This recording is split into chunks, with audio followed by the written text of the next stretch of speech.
In terms of threats, I'm thinking low threat from wind and rain. Tornado threat, really not there. We didn't see any materialize today, but we're watching some areas of rotation. Tomorrow, I'm thinking very quiet. Main threat is going to be if we get a pop-up thunderstorm. Might see some lightning from that. Overall, I'm thinking more of that typical summertime pattern of afternoon and evening thunderstorms.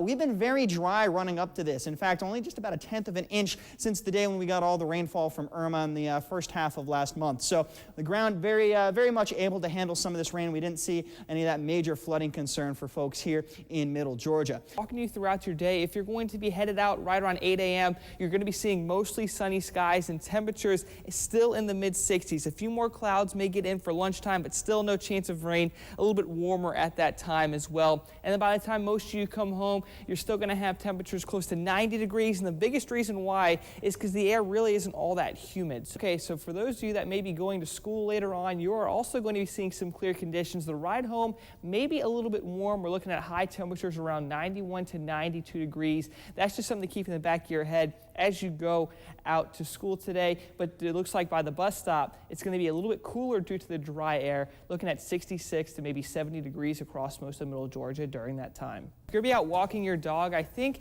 if you go out in the morning, that would be a much better time than if you waited until the afternoon. Well, in fact, if you go on the longer one, the evening won't be a bad time to get out there either. But overall, temperatures are going to be increasing pretty quickly after the sun comes up. We'll be in the upper 80s and lower 90s. I think there's a good shot that we're still going to see these temperatures in the 90s during the afternoon. The wind isn't going to be too bad. Overall, I think it's a pretty nice day to play golf. And the big reason why is because at least during the afternoon, you are going to see some cover from the sun with more clouds moving in.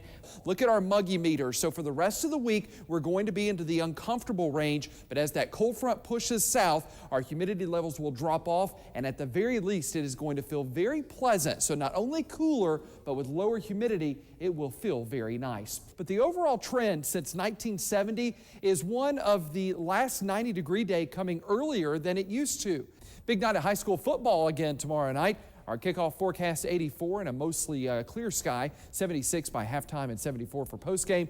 Luke and Mason loving that 1st and 10 forecast. They get away again with a nice night of football in Middle Georgia. From Daytona Beach up to Tybee, we're looking at rough surf and rip currents, waves of around 5 feet in height. So once again, some inclement weather along the coastal areas this weekend. Timing early next week, we're pretty confident with that. And where southeast of Macon, if any impacts happen, pretty confident there. But in the middle, the impacts, clouds, a few showers, I'm not very confident on that just yet. A lot has to develop. We've still got 3 or 4 days for this to pan out, so it's something we'll be keeping an eye on for you. We're in the mid-70s across most of the area, but look at Eastman and Cordell, both at 81 degrees after 10 o'clock tonight.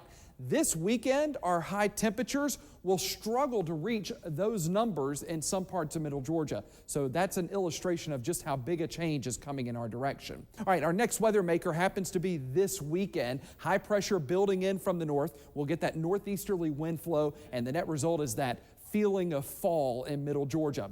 Tomorrow's a big day in Byron, the Walk to End Alzheimer's. The Wgxa news team will be there in full force. Registration starts at 10.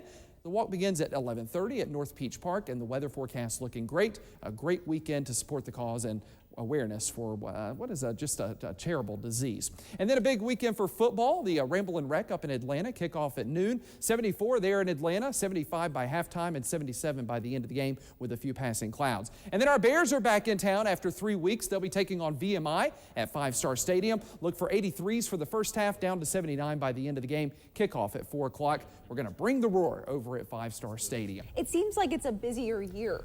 No doubt. For Middle Georgia, it is. The season overall was above average. We knew that was coming. But for Middle Georgia, no doubt, it is busy with just one storm. Now we may add 2 to the mix. Check out this graphic. What I did is I went back in the record books. I said, okay, when is the last time we had 2 storms move within 100 miles of the Macon area? You've got to go all the way back to 2004, Francis and Jean. We've had Irma. Now we may get Nate. The last time 2 storms happened in the same year in Middle Georgia, 2004.